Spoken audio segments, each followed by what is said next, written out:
Hi, I'm Osman, Master Energy Healer with telepathic capabilities, specializing in terminal illnesses and critical care recovery. I'm also an advanced level yoga and meditation teacher. Be sure to visit my website, yogawellness786.com, for more information on my services.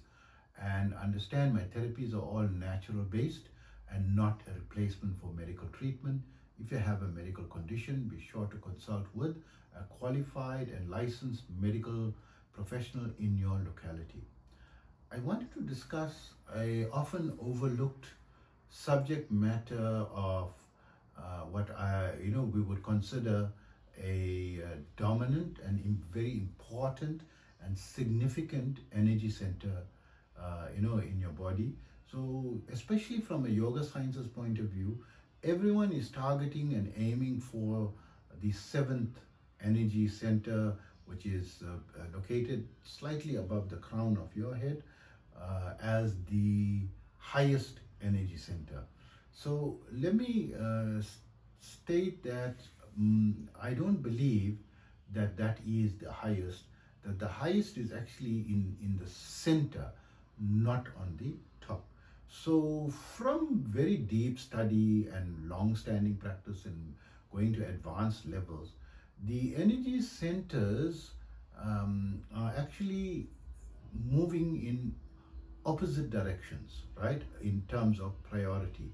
So you have the upper three energy centers delving into spirituality, your spiritual side of life, and the lower three from your solar plexus downwards, dealing with your normal, mundane, day-to-day material activities like your shelter, your basic primary needs, having employment and having, the right foods and your social life, and also finding time for pleasure activities and relaxation, R&R, and also advancing your career and increasing in wealth and increasing in power. So these are the three chakras from the solar plexus, the sacral chakra and the root chakra, right? So then the higher three chakras are considered the throat chakra, right? Visuddhi, Agna, and Sahasrara, right? So the Visuddhi chakra, once you focus on balancing it and energizing it and advancing it, you start to have mystical or mystic capabilities in being able to communicate with the spirit world and have more control over your life from a spiritual perspective.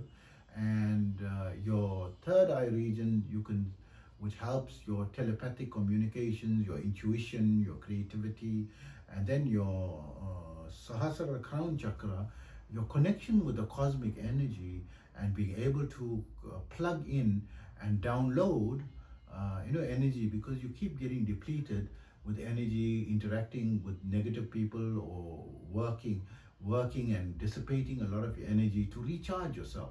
So it's like to connect and recharge. You recharge your mobile device regularly. You need to recharge your body as well. And that is the important one, to connect with the cosmic energy.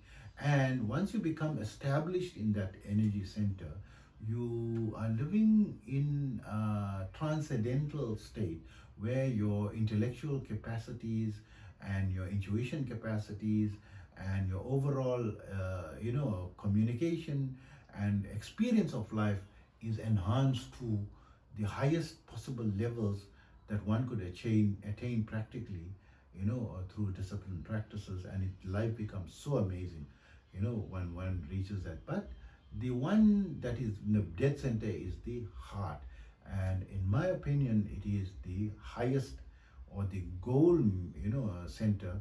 So the heart region normally is where your deep emotions and the emotion of love and other deep emotions, where you get hurt by people, speaking negatively to you, or you get very sad and depressed.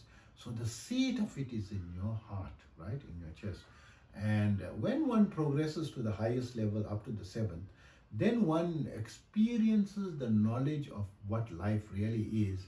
And true happiness comes from love, right? To be loving to all people, trying to be helpful and offering,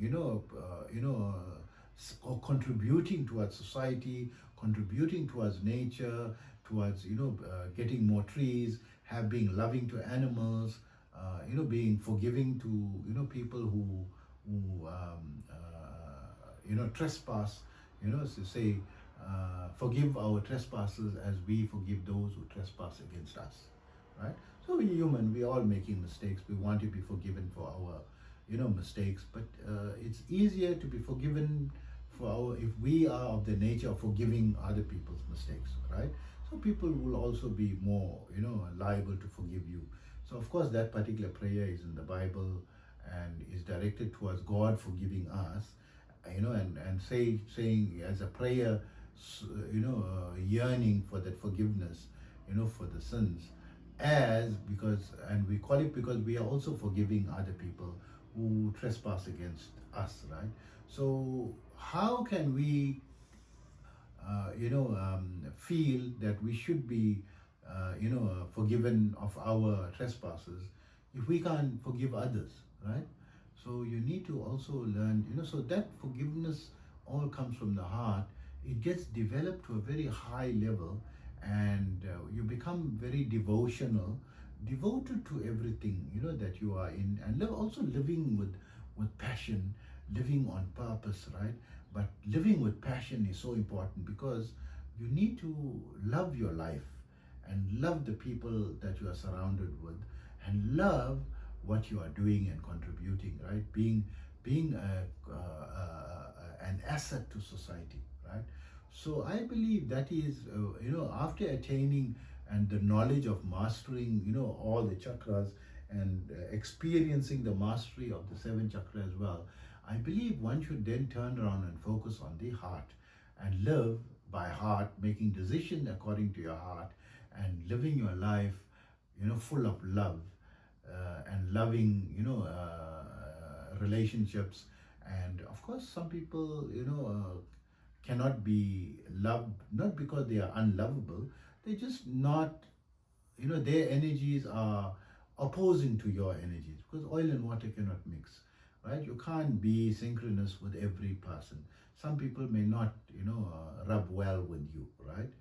And that may be a source of frustration. So stay away from sources of frustration and try to interlink and connect more with people that you feel love and enjoy their relationships. And it doesn't have to be very deep. It can even be associates that you enjoy his advice and talking, and he's positive, and you enjoy his energy, right? So this is very important, that I believe in the energy centers, the heart, and I believe the heart to be the pivot, that is right in the center of the three higher spiritual and the three lower material. And if you are living according to your heart, you need to create a balance between your spiritual life and your material life. So this is also important. Don't, be imbalanced. Don't only focus on your material life, totally neglecting your spiritual life, and don't only focus on the spiritual life and neglecting your spiritual life. Have a balance between the two, and the core of it is your heart. Live according to what your heart dictates to you. Make your decisions according to your heart.